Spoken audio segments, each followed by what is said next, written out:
المشاهدون الأكارم، سعدتم مساء أينما كنتم بكل خير. نشرة الأخبار نقدمها لكم من تلفزيون دولة إريتريا، نستهلها بالعناوين.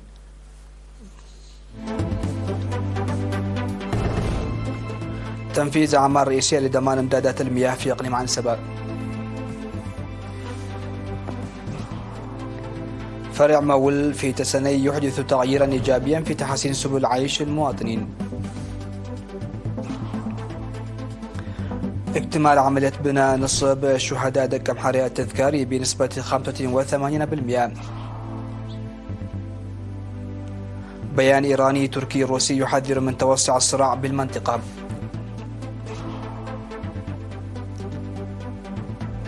بغداد وواشنطن تتفقان على بدء محادثات حول مستقبل قوات التحالف.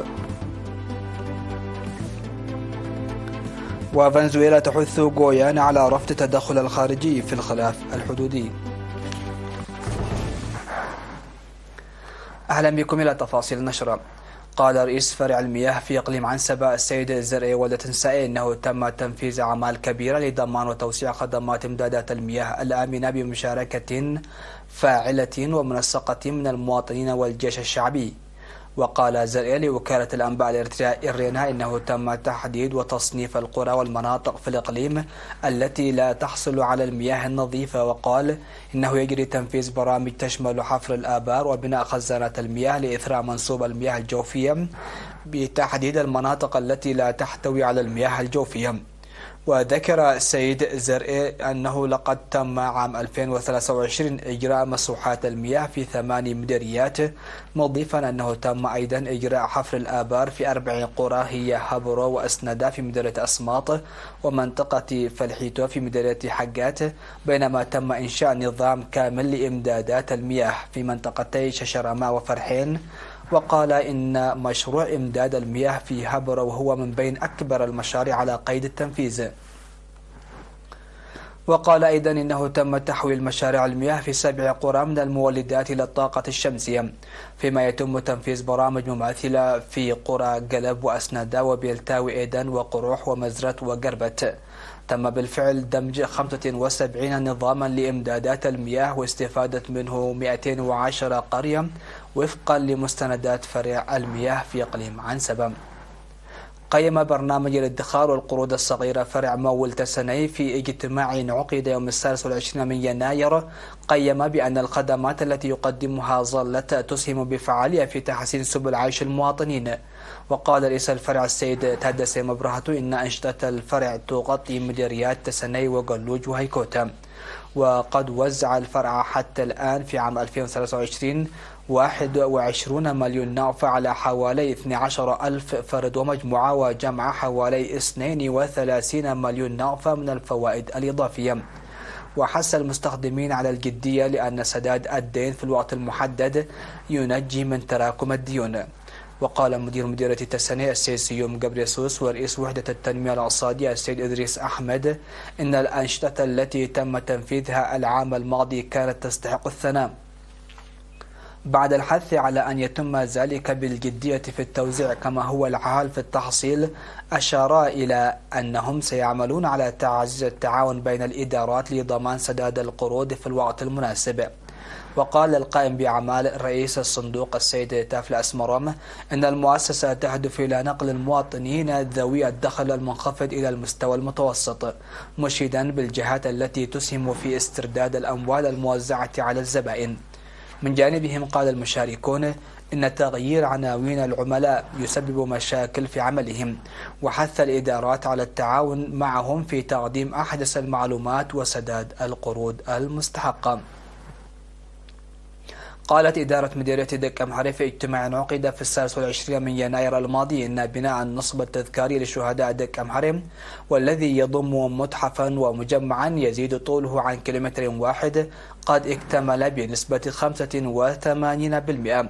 وذكر السيد قرماي إسيت المسؤول التنفيذي لمديرية دك أمحري المشاركة الفاعلة للفرقة 39 العسكرية التابعة للقيادة الوسطى والجيش الشعبي وسكان 18 ضاحية. وقال إن المواطنين تبرعوا ب6 ملايين نقفة لتشجيع قوات الدفاع البواسل، وتم جمع حوالي 1.5 مليون نقفة من ضريبة الأراضي والمواشي، فيما تمت السيطرة على الجراد على 190 هكتارا بالتنسيق بين المواطنين والخبراء الزراعيين، واقتربت عملية بناء جسر قادم من الانتهاء، كما أن الأنشطة الرياضية ظلت تحرز تقدما جيدا متخذة طابعا جماهيريا.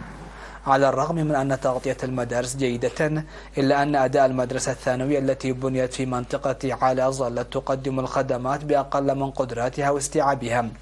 وقدمت توصيات لدعوة مدراء الضواحي إلى زيادة المشاركة وتسريع بناء مدرسة ثانوية غير مكتملة في مدينة دك أمحري. وقال السيد قرمايسيت المسؤول التنفيذي لمديرية دك أمحري أن توسيع وتجديد استاد دك أمحري وإكمال المشاريع غير المكتملة من بين الخطط الرئيسية لعام 2024. أجرى قائد شرطة الإقليم الأوسط المقدم قرماي قبر ميكائيل في 25 من يناير ندوة حول أهمية إنفاذ القانون ودور المواطنين في مكافحة الجريمة لأكثر من 2000 من سكان مدينة بريخ. وقال إن هناك برامج واسعة النطاق للآباء والشباب في عام 2024 تهدف غرس الأخلاق الحميدة ومكافحة الجرائم والحوادث التي تسبب مخالفات قانونية. ودعا الإداريين والمقيمين للمشاركة الفعالة، وقال أن المواطنين والمؤسسات هم مصدر المعلومات وقوة الشرطة، مضيفا أن معظم الجرائم الكبرى التي تم الكشف عنها في عام 2023 كانت بمشاركة شعبية.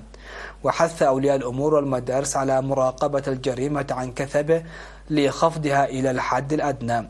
وقال مدير مديرية بريخ السيد تسفو تسفاسيون إن الأسرة وأولياء الأمور يتحملون مسؤولية كبيرة لتربية الشباب يتحلون بالأخلاق الحميدة والرؤية الثاقبة، مشيرا إلى أن المحاضرة ستشجع المساهمة الواعية.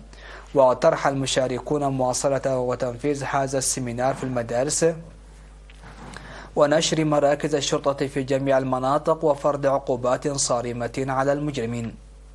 شهدت مديرية مغولو تنظيم حملة توعوية فاعلة حول عواقب الممارسات الضارة لحوالي 400 من السكان بهدف رفع مستوى الوعي المجتمعي. وركزت الحملة التي رافقتها معارض كتابية ومرئية على الأضرار الجسدية والنفسية والاجتماعية الناجمة عن ختان الإناث وكذا زواج القاصرات، وذلك وفق مراسل إرنا. وأفاد رئيس الخدمات الصحية في المديرية الممرض مرهاوي تخلى ميكائيل ذاكرا خطورة الأضرار الناجمة عن الممارسات الضارة، أفاد مواجهتها بالوعي والمعرفة. وقال القائم بأعمال مديرية مغولو المقدم أمانويل إياسو إن زواج القاصرات محظور بموجب القانون، وحث على تكامل الأجهزة الحكومية ودور المجتمع لزيادة التنسيق المجتمعي لمكافحة الأنشطة الضارة التي تمارس نتاج الثقافة والتقاليد. واختتم المشاركون بالتوصية بتنفيذ الحملة التوعوية المقدمة بأسلوب مكتوب ومرئي في جميع القرى والضواحي بشكل واسع. تقع مديرية مغولو على بعد 35 كيلومترا جنوب غردات، ويبلغ عدد سكانها حوالي 23 ألف نسمة في 23 قرية. مشاهدينا الكرام، فاصل قصير من ثم نعود لمتابعة الأنباء على الصعيد العالمي.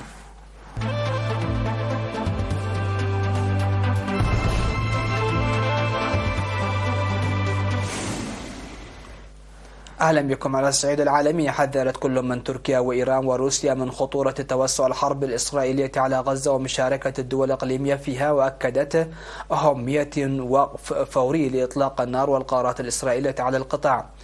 وعبرت الدول الثلاث في بيان مشترك عقب اجتماع لتسوية الأزمة السورية ضمن مسار أستانا في كازاخستان، عبرت عن قلقهم الشديد من الكارثة الإنسانية في غزة، وشددوا على ضرورة إرسال مساعدات إنسانية لسكان غزة.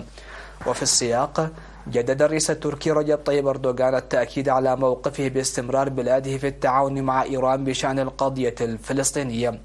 وأضاف أردوغان خلال مؤتمر صحفي مشترك مع نظيره الإيراني إبراهيم رئيسي في أنقرة أنهما اتفقا على ضرورة الابتعاد عن الخطوات التي تهدد بشكل أكبر أمن واستقرار المنطقة. في سياق متصل قال وزير الخارجية الروسي سيرجي لافروف إنه أبلغ الإسرائيليين بأن عدم إنشاء دولة فلسطينية هو أهم عامل يؤدي إلى تجنيد المتطرفين في صفوف المنظمات المختلفة. أعلنت وزارة الدفاع الأمريكية أن واشنطن وبغداد ستبدأان اجتماعات للجنة العسكرية العليا بينهما لبحث انتقال مهمة التحالف ضد تنظيم الدولة الإسلامية وفقا لجدول زمني يتم الاتفاق عليه، في حين تحدثت الخارجية العراقية عن خفض تدريجي مدروس لعناصر التحالف. وقال البنتاغون في بيان إن اجتماعات اللجنة العسكرية العليا الأمريكية العراقية ستمكن من الانتقال إلى شراكة أمنية ثنائية مستدامة، مشيرة إلى أن مهمة التحالف ستتحول وفقا لجدول زمني.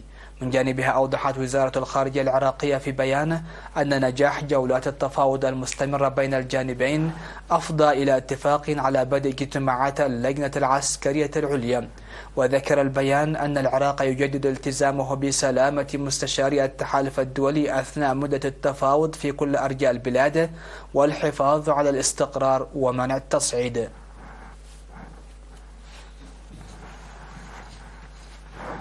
دعت فنزويلا غويانا إلى رفض التدخل الخارجي في النزاع المستمر بينهما حول منطقة إسيكويبو الغنية بالنفط، وذلك خلال اجتماع وزراء الخارجية للبلدين.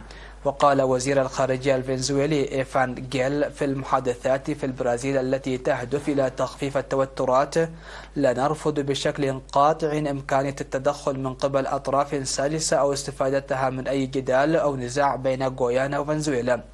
جاء هذا التعليق بعد تصاعد النزاع الإقليمي في الشهر الماضي، عندما أجرت الولايات المتحدة تدريبات عسكرية مشتركة مع غويانا، وأرسلت بريطانيا سفيرة حربية إلى مياه غويانا.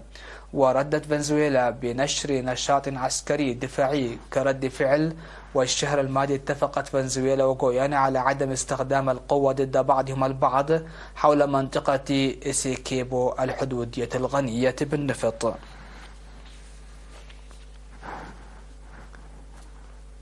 قررت المملكة المتحدة إرسال جواهر التاج القانية إلى موطنها الأم بعد عقود على نهبها من بلاط ملك الأشانتي، وأبرز هذه القطع هي أنبوب السلام الذهبي، وهي من بين 32 قطعة تعود بموجب قروض طويلة الأمد. ويبدو إقراض شيء مسروق أمرا غير منطقي بالمرة بالنسبة للغانيين بحسب مستشار الثقافة الغاني نانا أييم، ولأن القانون يحظر على بعض المتاحف الوطنية في المملكة المتحدة، ومنها متحف فيكتوريا والبرتي والمتحف البريطاني، إعادة القطع المتنازع عليها في مجموعاتها بشكل دائم، فسيتم النظر في صفقات القروض وليس استرجاعها. وتشمل القطع التي سيتم إعارتها والتي تم الاستيلاء على معظمها خلال الحروب بين البريطانيين وسانتي في القرن التاسع عشر، سيف الدولة وشارات ذهبية يرتديها المسؤولون المكلفون بتطهير روح الملك. مشاهدينا، نختم نشرة هذا المساء بتذكير أبرز العناوين. تنفيذ أعمال رئيسية لضمان إمدادات المياه في إقليم عنسبة.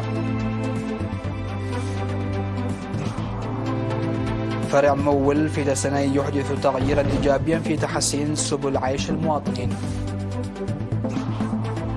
اكتمال عمليات نصب الشهداء دكم حالة تذكاري بنسبة 85%. بيان إيراني تركي وروسي يحذر من توسع الصراع بالمنطقة. بغداد وواشنطن تتفقان على بدء محادثات حول مستقبل قوات التحالف. وفنزويلا تحث غويانا على رفض التدخل الخارجي في الخلاف الحدودي. سادتي سيداتي، هكذا نكون قد وصلنا وإياكم إلى نهاية نشرة هذا المساء. هذه تحيات الفريق العامل، والسلام عليكم ورحمة الله.